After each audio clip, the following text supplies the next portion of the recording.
There's two ways of enclosing things. So the easier way to think about it is a closed system. Think of this as simply a box. You got a box, and you put your leaf or root or soil or whatever you want to measure inside the box, and you let it sit there for a while, and you measure what happens to the CO2 concentration in time.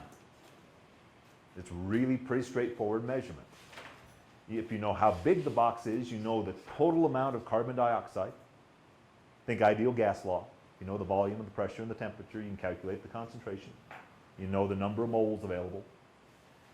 And if you know some sort of scalar,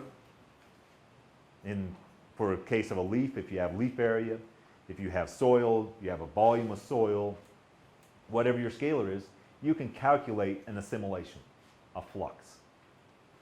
We now know how much carbon dioxide is fluxed into a leaf in time by measuring the change in the box over time.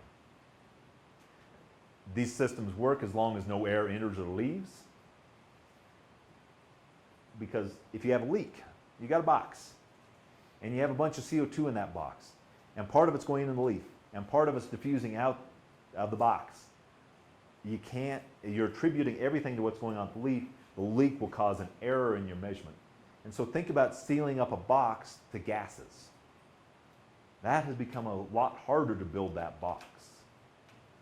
And it's a transient measurement.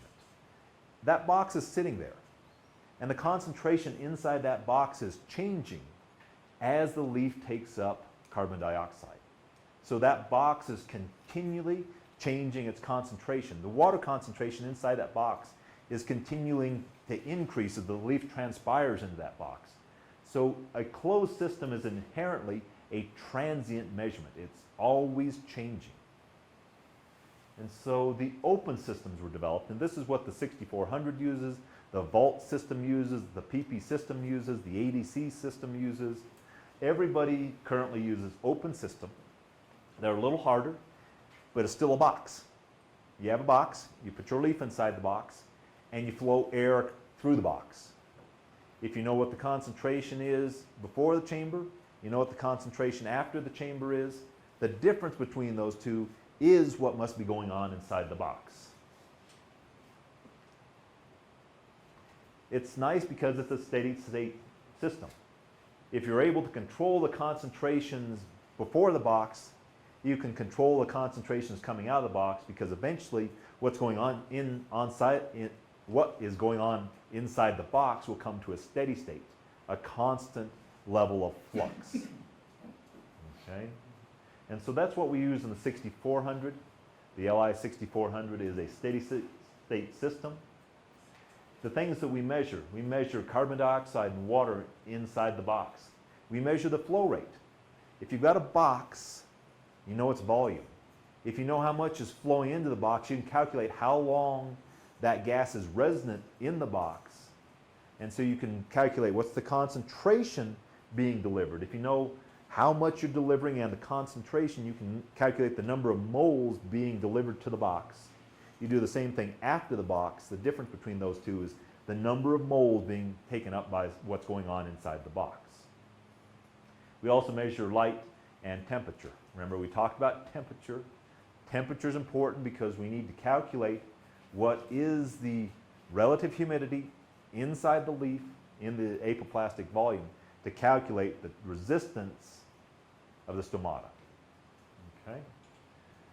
So the things we measure, flow rate in, concentration of water and CO2 entering. We have the flow rate out, and we have the concentration of CO2 and water out. Now, I've not talked about the one other flow rate that we have into the box, and that's right up here. We have transpiration.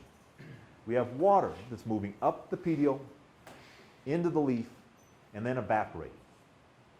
So we have a flux of water, liquid water, moving up that then becomes gaseous water.